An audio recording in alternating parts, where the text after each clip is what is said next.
bombastic side eye, criminal offensive side eye. Tapi bohong.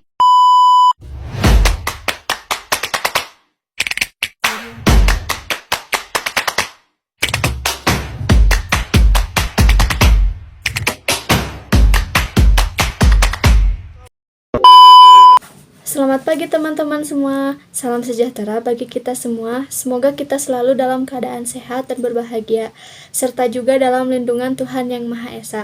Sebelumnya, saya dan teman-teman izin memperkenalkan diri. Perkenalkan, nama saya Andini Syala Fauzia dari Universitas STAI Karya Bakti, Prodi Manajemen Pendidikan Islam dan Angkatan ke-1. Perkenalkan, nama saya Rosi Rusdiana, Prodi dari Manajemen Pendidikan Islam. Perkenalkan, nama saya Sopa Nurul Husna, Prodi PGMI. Perkenalkan, nama saya Linda Duwitari, Prodi Manajemen Pendidikan Islam. Pada kesempatan kali ini, saya akan memberikan informasi tentang pentingnya menjaga kesehatan mental di era digital.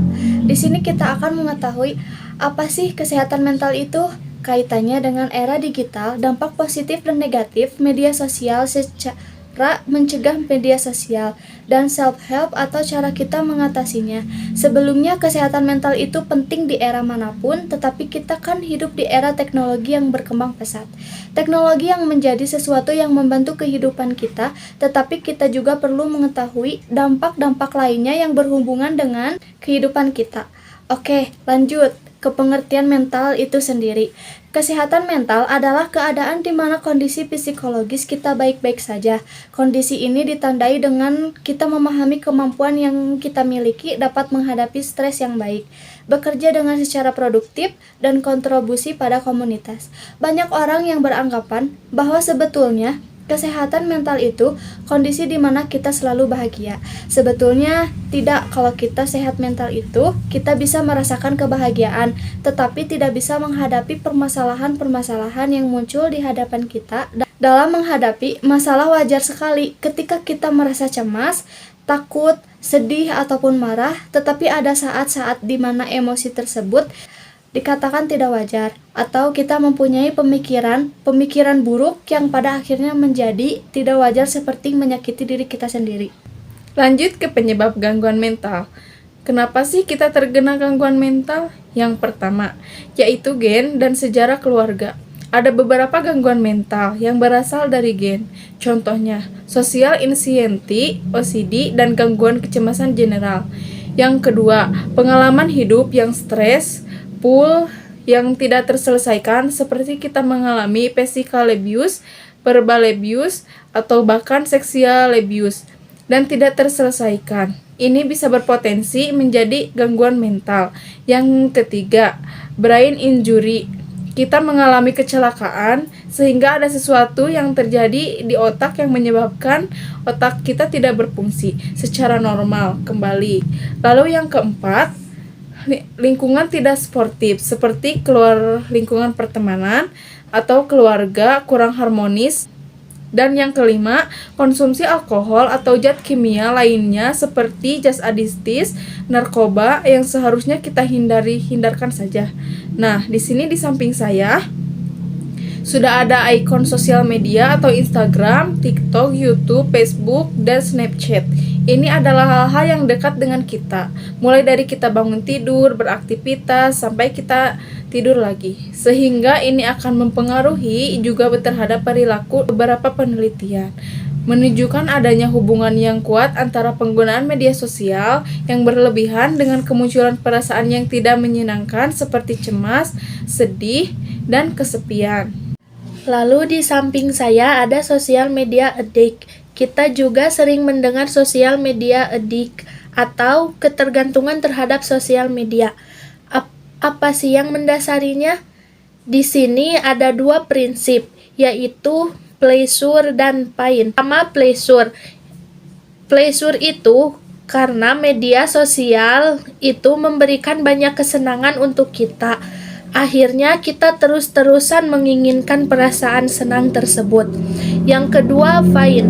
Kemungkinan di dunia nyata ada sesuatu masalah yang tidak bisa kita selesaikan, sehingga kita lari ke sosial media tersebut. Lalu di samping saya ada dampak positif dari media sosial itu sendiri. Yang pertama, sumber informasi yang bermanfaat. Tidak dipungkiri lagi bahwa sosial media itu menjadi pusatnya informasi. Jika kita ingin mencari tahu informasi yang terpercaya dan akurat, kita langsung mencarinya di sosial media. Lalu yang kedua, yaitu mendekatkan yang jauh. Contohnya, kita lagi LDR sama pacar kita, lalu bertatap muka untuk bertemu. Kita hanya perlu video call atau call. Lalu yang ketiga, terkoneksi dengan bantuan kesehatan mental kita. Kita bisa mencari informasi seputar kesehatan mental dan gangguan mental di sosial media atau di internet. Kita juga bisa konsultasi dengan mudah ke psikolog atau psikiater melalui media sosial atau aplikasi. Lalu yang terakhir, membentuk komunitas support group. Lalu di samping dampak positif dari sosial media tersebut, kita bisa melihat di samping saya ada dampak negatif sosial media. Yang pertama, membandingkan diri sendiri secara tidak sehat.